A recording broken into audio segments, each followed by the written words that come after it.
In the early 20th century, David Hilbert led a movement to ground all of mathematics in a system of absolute certainty. The goal was a perfect formal language, one where every truth could be derived from a finite set of rigid, self-contained rules. That ambition was ended by Kurt Gödel. He proved that within any sufficiently complex system, there will always be true statements that the system's own rules can never prove. The attempt to create a standalone, perfect mathematical universe was a logical impossibility. This failure led theorists like V.B. Kudrin to seek a holistic mathematics. He argued that, to move forward, we need a system that functions without Hilbert's rigid formalism, admits a middle ground between true and false, and remains compatible with Cantor's hierarchy of the infinite. Formal logic established that mathematical truths exist beyond the reach of isolated rules. For Kudrin, this suggests that math cannot map a complex reality while existing as a closed system of abstract parts. John Conway's surreal numbers offered a possible path.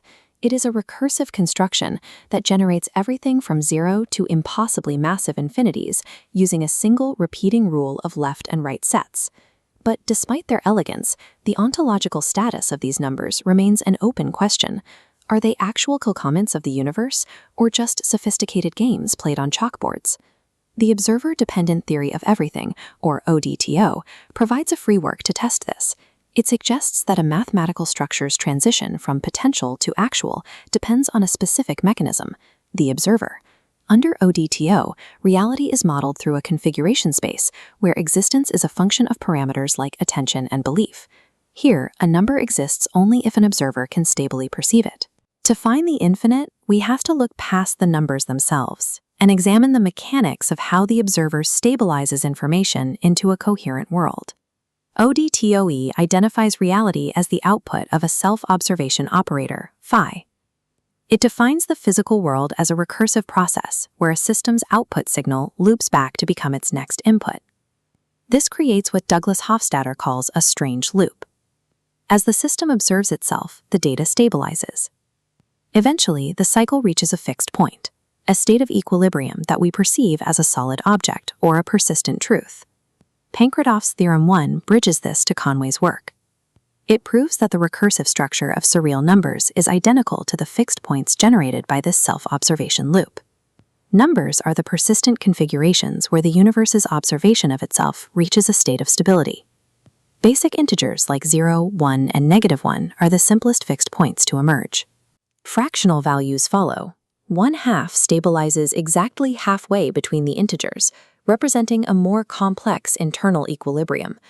The theory scales even further, into the domain George Cantor called the transfinite. To prove ODTOE could handle the infinite, Pankratoff tested it against a transfinite ordinal known as epsilon 0. The paper sets a rigorous computational falsifier. For epsilon 0 to be real, the self-observation operator must converge within a predictable number of steps. In a 302-step verification at 50-digit precision, the iteration successfully stabilized. The math confirms that even a transfinite number can reach a fixed point under the ODTOE operator. This demonstrates that infinite concepts are not just theoretical games. They are mathematically stable configurations capable of being actualized in the real world. This provides the answer to Kudrin's question. Surreal numbers exist, but their existence is entelechal. Aristotle used the term entelechie to describe the transition from unformed potential into something actualized. It is the process that turns a possibility into a fact. Within ODTOE, surreal numbers exist as potentiality in a vast mathematical field. They become concrete reality only when the self-observation loop fixes them into place. Mathematical potentiality is the raw data of the universe, but it remains dormant until a specific catalyst triggers its actualization. That catalyst is the observer's coherence. In ODTOE, the belief parameter, B, dictates the rate at which information reconfigures. It is the variable that determines whether the self-observation loop can actually reach a fixed point. When an observer maintains high coherence, a state of unified attention and belief, the operator converges. This stabilizes the field of potential. pulling even transfinite structures into a concrete, observable state. If coherence is lost, the reconfiguration rate fails. The fixed points destabilize, and the structures we perceive as reality dissolve back into potential. Mathematics and the physical world are linked by the mechanics of observation. In this universe, the existence of the infinite is a function of the observer's own stability.